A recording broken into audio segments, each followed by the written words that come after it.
저는 지난 2주간에 걸쳐서 종말의 예루살렘에서 나타나는 역사에 대하여 살펴보았습니다. 종말의 예루살렘에서 어떤 역사가 일어납니까?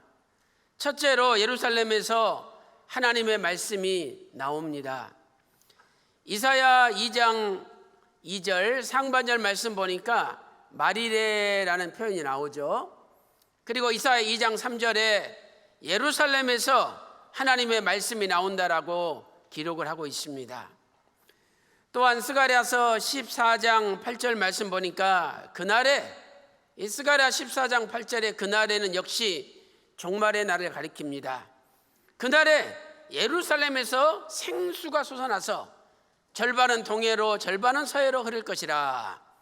이 생수 역시 하나님의 말씀을 가리키죠. 그러므로 종말에 하나님의 말씀이 신령한 예루살렘에서 나오는 것입니다. 두 번째, 예루살렘은 진리의 성읍이 됩니다. 진리의 성읍.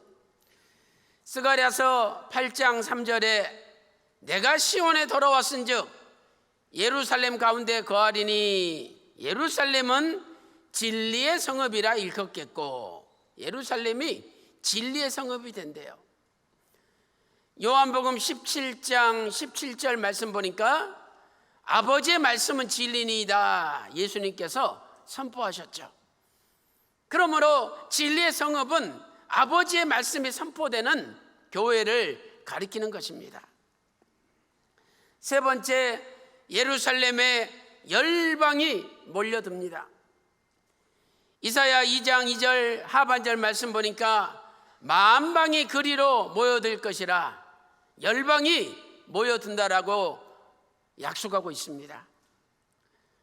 아무리 사단 마귀가 방해하고 아무리 악의 세력이 방해해도 열방이 예루살렘에 모이는 것을 막을 수는 없는 것이죠.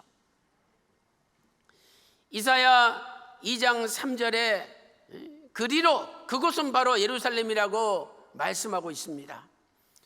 또한 스가랴서 8장 22절 말씀 보세요.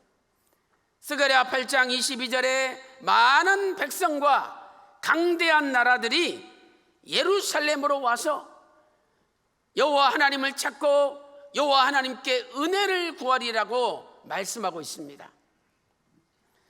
네 번째로, 예루살렘은 높이 들립니다. 종말에 예루살렘은 높이 들립니다. 오늘 본문 스가랴 14장 10절 중반절 보세요. 예루살렘은 높이 들려 그 본처에 있으리니, 이렇게 말씀하고 있습니다. 휘선 박윤식 원로 목사님께서는 스가랴 9장부터 14장은 메시아 왕국에 대한 예언이다 라고 해석을 하셨습니다. 메시아 왕국에 대한 예언이다. 그 중에서 스가랴 9장부터 11장까지는 대부분 초림에 대한 예언입니다. 그리고 스가랴 12장부터 14장까지는 대부분이 재림에 대한 예언을 하고 있습니다. 그러므로 오늘 본문 스가랴 14장도 재림과 관련되어 있는 말씀이라는 것을 알 수가 있죠.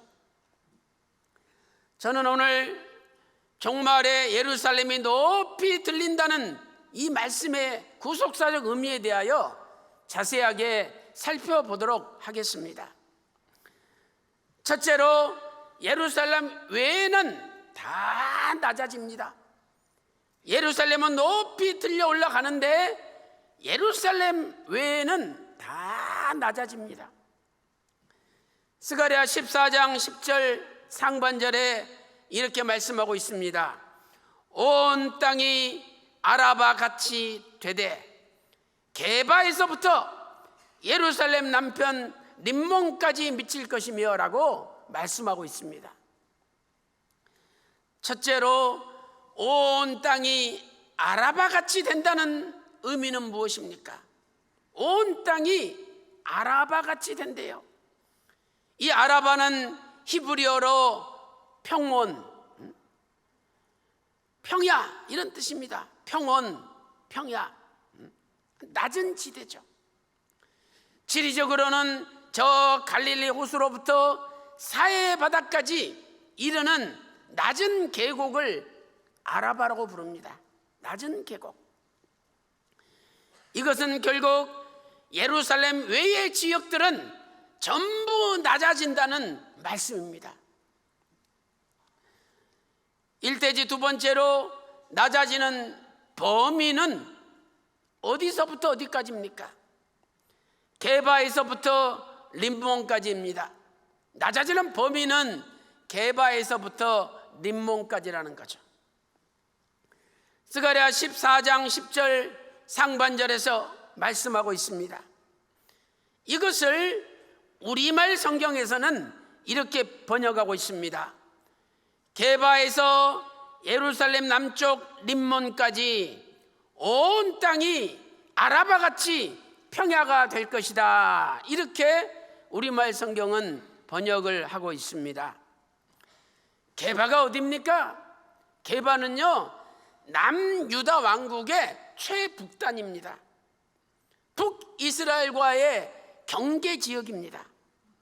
참고적으로 열왕기하 23장 8절을 참고하시기 바랍니다. 다음으로 림몬은 어디입니까? 림몬은 남유다 왕국의 가장 남쪽입니다.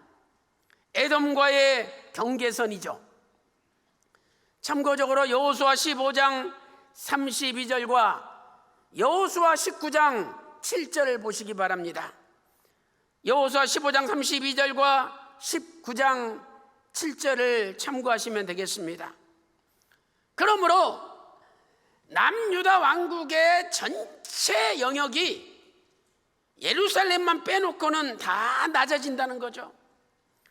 이것을 영적으로 해석한다면 마지막 때 신령한 예루살렘은 높이 올라가는데 전 세계는 다 낮아진다고 성경은 말씀하고 있는 것입니다.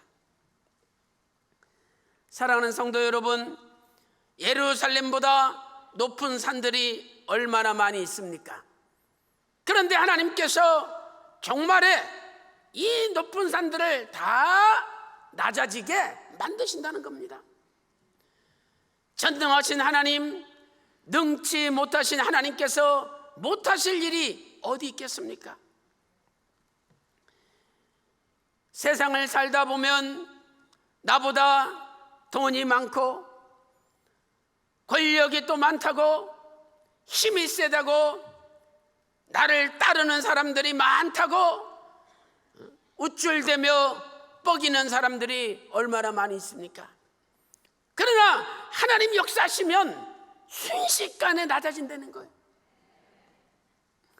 하나님께서 그들을 낮추시면 순식간에 낮아지는 것입니다. 스가랴서 4장 7절 말씀 보세요. 스가랴서 4장 7절에 큰 산아 네가 무엇이냐? 수룹바벨 앞에서 평지가 되리라. 이 큰 산은 수룹바벨이 성전을 짓지 못하도록 방해하는 모든 세력들을 가리킵니다. 그런데 결국은 하나님의 사람 수룹바벨 앞에 다 낮아지고 평지가 된다고 성경은 말씀하고 있는 것이죠. 이사야 선지자도 이러한 종말적인 예언을 하였습니다. 성경만 조금 깊이 있게 가리키고 교회가 부흥되고 사람들이 모여보세요. 그냥 시기하고 질투해서 저 교회 2단이다 3단이다 그러면서 가지 못하게 막습니다. 그 교회 다니는 성도들은 아니 나는 예수 그리스도를 진심으로 믿고 예수님께서 나를 위해서 십자가 죽으시고 부활하시고 승천하시고 다시 오심을 믿는데 내가 왜 이단 소리 들어야 되느냐? 얼마나 가슴이 아프겠습니까? 하나님께서 우리 성도들을 괴롭히는 그 불신의 세력들이 있다 할지라도 마지막 때가 되면 다 하나님의 백성 앞에 엎드리고 무릎을 꿇는 날이 도래한다라고 예언하고 있습니다.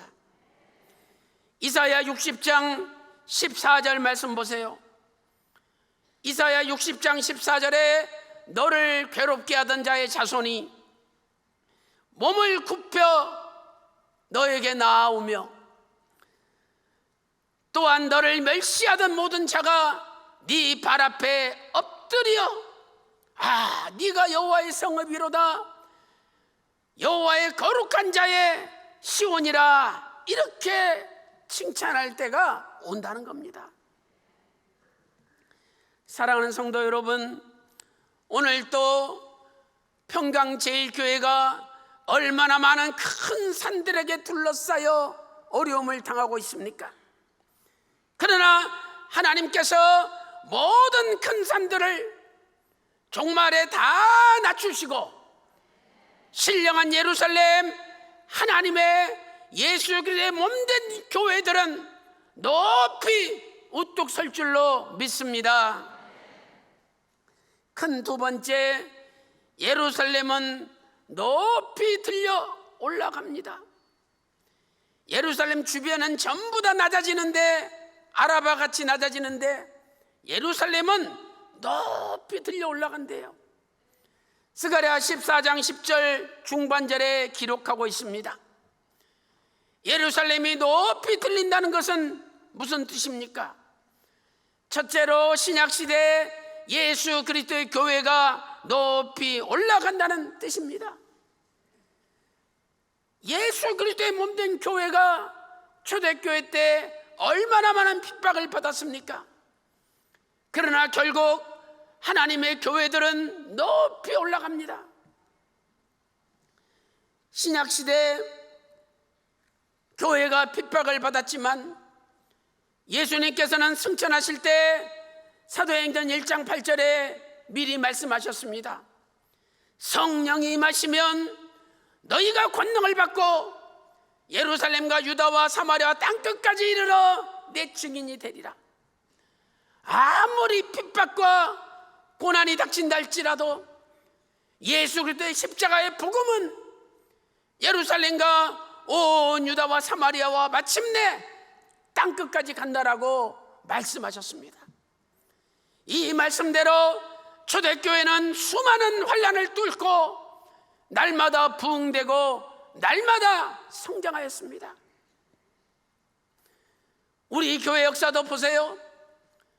편안할 날이 하루라도 있었습니까? 그러나 그 수많은 고난과 환난과 핍박과 어려움을 뚫고 날마다 하나님을 경외함과 성령의 위로로 교회는 부흥되어 갔던 것입니다.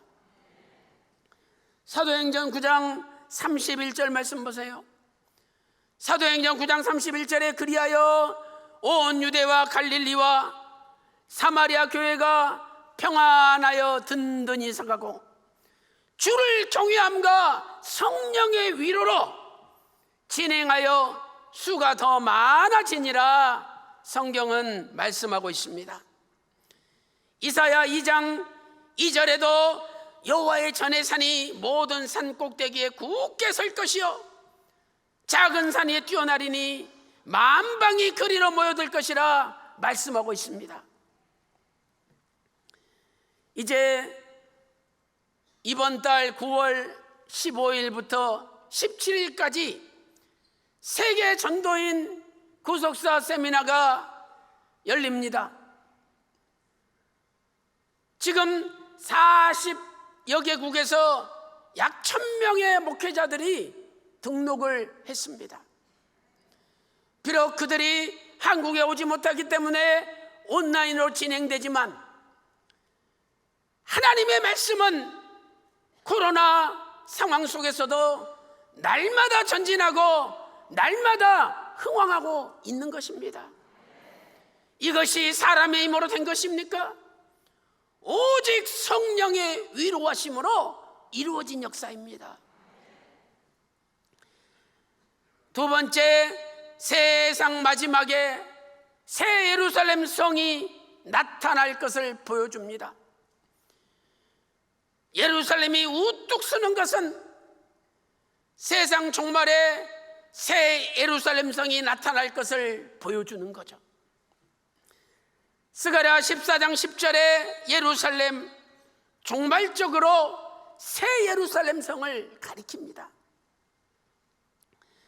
스가랴 14장 11절 말씀 보니까 사람이 그 가운데 거하며 다시는 저주가 없으며, 예루살렘에 거하는데 다시는 저주가 없대요. 이 말씀이 보이는 예루살렘을 가리킨다면 이 말씀이 선포된 뒤로 예루살렘은 외침의 공격을 받지 말아야죠. 받았어도 다 물리치고 무너지면 안 되죠. 그러나 얼마나 예루살렘이 역사적으로 짓밟힘을 당했습니까? 이것은 새 예루살렘 성이 하나님께로부터 도래한다는 겁니다. 그리고 그곳에는 다시는 저주가 없는 세계가 이루어진다는 거죠. 요한계시록 22장 3절 말씀 보세요. 새 예루살렘 성의 모습을 묘사하면서 다시는 저주가 없으며 하나님과 어린 양이 보좌 가운데 거하신다라고 말씀하고 있습니다. 이 새 예루살렘 성은 사람이 준비할 수가 없습니다. 오직 하나님께서 준비하시고 하나님께로부터 나오는 것입니다. 요한계시록 21장 2절 말씀 보세요. 계시록 21장 2절에 내가 보매 거룩한 성 새 예루살렘이 하나님께로부터 하늘에서 내려온대요. 신부가 남편을 위하여 단장한 것 같다라고 말씀하고 있습니다. 또한 요한계시록 21장 10절 말씀 보세요. 성령으로 사도 요한을 데리고 크고 높은 산에 올라갔죠. 하나님께로부터 하늘에서 내려오는 거룩한 성 새 예루살렘 성을 보여주었습니다. 세 번째, 주님 재림하실 때 성도들이 높이 들릴 것을 보여줍니다. 주님 재림하실 때 성도들이 높이 들린다. 예루살렘이 높이 들린다. 성도들이 높이 들리는 것을 보여주는 거예요. 예루살렘이 들리면 예루살렘 전체가, 예루살렘 속해 있는 모든 것이 들려 올라갈 거 아닙니까? 스가랴 14장 10절 하반절 말씀 보니까 베냐민 문에서부터 천문자리, 그리고 성 모퉁이 문까지, 또한 하나넬 망대에서부터 왕의 포도주 짜는 곳까지 전체 예루살렘이 들려 올라간대요.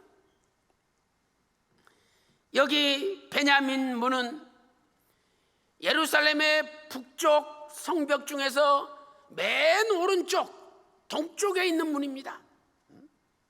느헤미야 3장 1절에 성벽 공사가 가장 먼저 시작한 양의 문이 나오죠. 그 양의 문이 베냐민 문입니다. 또한 천문이라고 기록되어 있죠. 천문. 이 천문은 예루살렘 북쪽 성벽의 맨 왼쪽 서쪽에 위치한 문입니다. 느헤미야 3장 6절 말씀 보니까 옛문으로 기록되어 있습니다. 옛문. 또한 성 모퉁이 문은 예루살렘 성벽 서쪽에 있는 문입니다. 넓은 성벽을 지나 꺾이는 곳에 있기 때문에 성 모퉁이 문이라고 불리는 거죠. 이어서 성경은 이렇게 말씀하고 있습니다. 하나넬 망대에서부터 왕의 포도주 짜는 곳까지라. 하나넬 망대는 예루살렘 성벽 북쪽을 가리킵니다. 왕의 포도주 짜는 곳은 왕의 동산이 있는 예루살렘 성벽의 아래쪽 남쪽을 가리킵니다. 느헤미야 3장 15절에 왕의 동산이라고 기록되어 있습니다. 그러므로 결국 예루살렘의 동쪽, 서쪽, 북쪽, 남쪽 예루살렘 전체가 들려 올라간다는 말씀입니다. 우리도 들려 올라가려면 예루살렘 안에 있어야죠. 예루살렘에 소속돼야 되지, 예루살렘을 떠나면 들려 올라가지 못할 거 아니겠습니까? 사랑하는 성도 여러분, 이렇게 신령한 예루살렘 안에 거하는 하나님의 백성은 주님 재림하실 때 신령한 몸으로 변화되어 높이 들려 올라갑니다. 스가랴 14장 9절 말씀 보니까 여호와께서 천하의 왕이 되시리니, 이것은 예수님의 재림을 말씀하는 겁니다. 데살로니가전서 4장 16절 말씀 보세요. 데살로니가전서 4장 16절에 주께서 호령과 천사장의 소리와 하나님의 낫발로 친히 하늘로 쫓아 강림하시죠. 데살로니가전서 4장 17절 말씀 보니까 그때에 그리스도 안에서 죽은 자들은 먼저 일어나고 우리 살아있는 자는 저희와 함께 구름 속으로 끌어올려 신령한 몸으로 변화되어 항상 주님과 함께 있게 된다. 데살로니가전서 4장 17절에 말씀하고 있습니다. 이 타락한 인간의 몸은 후패할 수밖에 없는 몸입니다. 썩을 수밖에 없는 몸이에요. 왜 땀을 흘리면 냄새가 납니까? 그게 썩는다는 증거입니다. 나이가 들면 머리가 빠지고 또 주름살이 깊이 생기고 허리가 굽어집니다. 아무리 성형수술을 하고 좋은 화장품을 발라도 세월을 이길 수는 없는 거죠. 그래서 자기 살을 자기가 이렇게 만져보면서 야, 옛날에는 안 그랬는데 왜 이렇게 천천히 들어가냐? 몸이 쭈글쭈글해집니다. 얼굴에만 주름살이 생긴 줄 알았더니 몸까지 이제 주름살이 생깁니다. 그러나 우리에게 소망이 있는 것은 주님 재림하실 때 신령한 몸으로 변화되어 높이 들려 올라간다는 겁니다. 그때는요, 미스 유니버스보다 더 아름답고 더 멋있는 몸으로 바꿔지는 거예요. 거기는 기미 주근깨도 없고 주름살도 없고 쭈글쭈글한 것도 없어집니다. 온몸이 예수님과 같이 영광스러운 몸, 온몸이 핏덩어리가 되는 것입니다. 고린도전서 15장 51절 보니까 마지막 나팔에 순식간에 변화된다라고 말씀하고 있습니다. 또한 고린도전서 15장 52절 말씀 보니까 나팔 소리가 나매 죽은 자들이 썩지 아니할 것으로 다시 살고 우리도 변화하리라. 고린도전서 15장 53절 말씀 보니까 변화의 모습이 어떤 모습이 됩니까? 이 썩을 것이 썩지 아니함을 입겠고 이 죽을 것이 죽지 아니함을 입는다는 거예요. 옛날에야 한참 때야 피곤한 거 모르고 일하잖아요. 요즘에는 조금만 일해도 쑤시는 데가 그렇게 많고 피곤합니다. 그 인간이 인간. 그러나 신령한 몸으로 변화될 때는 피곤도 없죠. 쑤시는 것도 없죠. 끙끙 앓는 것도 없어집니다. 사람이요, 공기가 있기 때문에 숨을 쉬고 살잖아요. 지상에서 7,000m 올라가 보세요. 공기가 희박해집니다. 그래서 우주인들이 산소통을 메고 우주복을 입는 거예요. 지상에서 10,000m 올라가면은요, 산소가 없어서 다 죽습니다. 그런데 변화되면 산소통 필요 없어요. 변화되면 우주복도 필요 없습니다. 완전히 시공간을 초월하는 신령한 몸으로 바뀌는 거예요. 이런 날이 반드시 있다는데 소망이지 않습니까? 이 땅 길어봐야 그 잠깐이에요, 잠깐. 우리가 때로는 이 타락한 세상에 힘들고 참 괴롭고 어려울 때가 너무 많이 있잖아요. 그 날씨로 말하면 먹구름이 까맣게 끼었습니다. 그 다음에 막 폭우가 쏟아지죠. 강풍이 막 불어옵니다. 그렇게 인생살이가 그런 거예요. 지금 반경이 400km가 넘는 엄청난 태풍이 부산 쪽으로 지금 올라오고 있잖아요. 그런데 그 태풍이 10년, 20년 계속 분다면 살겠습니까?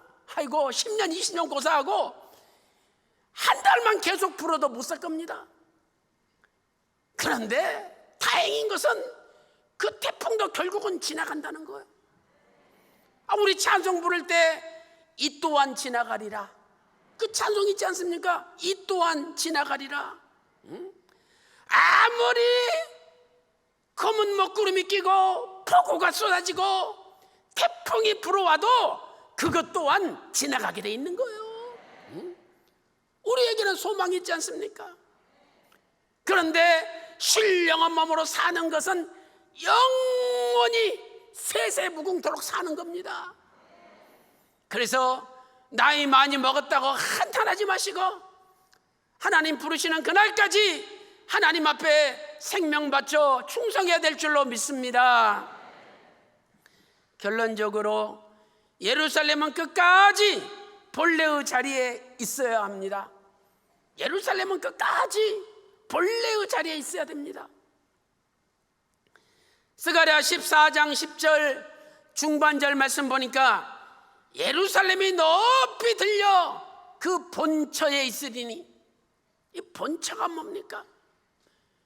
히브리어로 타하트라는 단어죠. 타하트. 이것은 아랫부분, 본래의 자리란 뜻입니다. 본래 자리. 예루살렘이 본래 자리에서 높이 들려 올라간다는 거예요. 공동 번역에 보니까 제자리에 이렇게 번역하고 있습니다. 제자리에. 바른 성경에서는 본래의 자리에 이렇게 번역하고 있습니다. 본래의 자리에.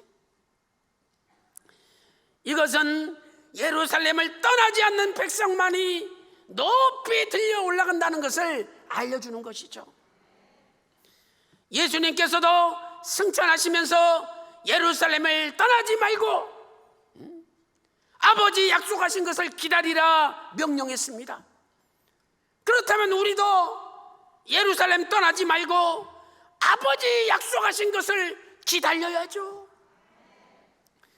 사도행전 1장 4절 말씀 보세요. 예루살렘을 떠나지 말고 내게 들은 바 아버지의 약속하신 것을 기다리라 명령하고 있습니다. 사단 마귀는 끊임없이 우리로 하여금 예루살렘을 떠나게 만듭니다. 이제 10월 달에 휘선 박유식 원로 목사님 그 설교집 네 번째 설교집이 나옵니다. 그래서 올랜도에서 크게 발간 예배 그리고 컨퍼런스를 하잖아요. 기도해 주세요. 잘 되도록. 그 원로 목사님 설교집 그 사건에 보면 이런 내용이 나옵니다. 이 교회에서 싸우면은요 결국 떠난대요. 싸우다가 싸운 사람들이 떠난다는 거예요. 그런데 이상한 것은 평강제일교회는 싸우지만 다 안 떠난대. 그 설교집에 그 내용이 나와요. 제가 교정을 보면서 깜짝 놀랐어요. 평강제일교회는 싸우지만 안 떠난대. 왜? 말씀이 있으니까 안 떠난다는 거예요. 그러면서 평강제일교회가 진짜 교회라고 설교하신 것을 제가 들었습니다. 예루살렘 평강의 성읍입니다. 평강의 성읍. 평강의 왕 되시는 예수 그리스도께서 통치하시고 평강의 왕 되시는 예수 그리스도께서 임재하시는 교회, 바로 그 교회들이 신령한 예루살렘입니다. 오늘도 평강의 성읍 떠나지 마시고 아버지 약속하신 것을 끝까지 지키는 저와 여러분 되시기를 소망합니다. 그렇다면 지금 저와 여러분은 어떤 자리에 앉아 있습니까? 아담에게 창세기 3장 9절에 네가 어디 있느냐 물어보셨죠. 이것은 아담의 존재 자리, 아담의 존재의 위치를 물어본 것입니다. 우리의 본래의 자리는 예루살렘인데 예루살렘을 떠나서 어떤 자리에 앉아 있습니까? 시편 1편 1절 보니까 복 있는 사람은 악인의 꾀를 쫓지 않고 죄인의 길에 서지 아니하며 오만한 자의 자리에 앉지 않는다. 시편 1편 2절에 오직 여호와의 율법을 즐거워하여 그 율법을 주야로 묵상하는 자로다 말씀하고 있습니다. 예루살렘 본래의 자리에 앉아있는 사람은 사람의 말을 붙들지 않고 하나님 말씀만 붙드는 사람입니다. 복이 있는 사람은 사람의 말을 붙잡지 않고 하나님의 말씀을 붙잡는 거죠. 가룟 유다는 예수님을 배반하는 자리에 앉았습니다. 요한복음 13장 30절에 유다가 조각을 받고 곧 나가니 밤이더라. 세상적으로도 캄캄한 밤이지만 가룟 유다의 마음이 완전히 어둠이 점령했습니다. 대만은 세상을 사랑하는 자리에 앉았습니다.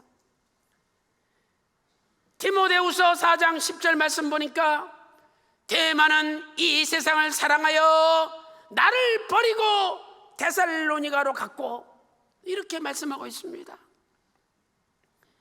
그러나 오늘 우리의 본래의 자리는 예루살렘 아닙니까?